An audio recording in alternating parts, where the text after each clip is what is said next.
Bugun tana haroratini o'lchash texnikasini o'rganamiz. Tana haroratini biz bir nechta termometrda o'lchashimiz mumkin. Bunga simobli kiradi, elektron va kontaktsiz termometrlar kiradi. Eng ko'p o'lchanadigan soha, eng xavfsizroq bu qo'ltiq osti sohasi. Hozir qo'ltiq osti sohasida tana haroratini o'lchashni o'rganamiz. Buning uchun simobli termometr ko'rsatkichini pastga tushirib olinadi. Pastga tushirib olingach, simobli uchini va ko'rsatkich qismini tanaga yaqinlashtirib qo'yiladi. Buning uchun qo'ltiq osti sohasi terlagan bo'lsa, bir martalik salfetkalar bilan artiladi. Bir marta salfetka bilan artiladi.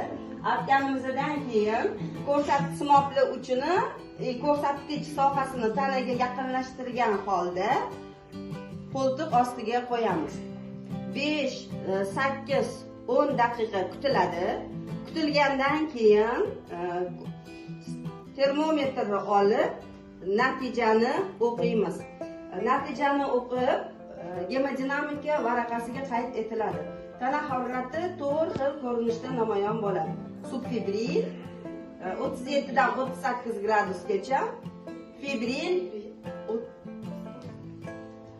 38 dan 39 gradusgacha, peritik bu yuqori tana harorati 39 dan 40 gradusgacha, 41 dan yuqori bu giperperitik tana harorati. Bunday tana haroratlar ko'tarilganda har bittasiga yordam berishda, parvarishlashda alohida yondashiladi. Albatta, tibbiy xodim ko'rsatmasiga ko'ra, tavsiyalariga ko'ra bu muolajalar amalga oshiriladi. Ishlatilgan termometrni ishlatilib bo'lgach, kirsovunda yaxshilab yuvib, artib, g'ilofiga solib, yosh bolalar qo'li yetmaydigan joyga qo'yiladi.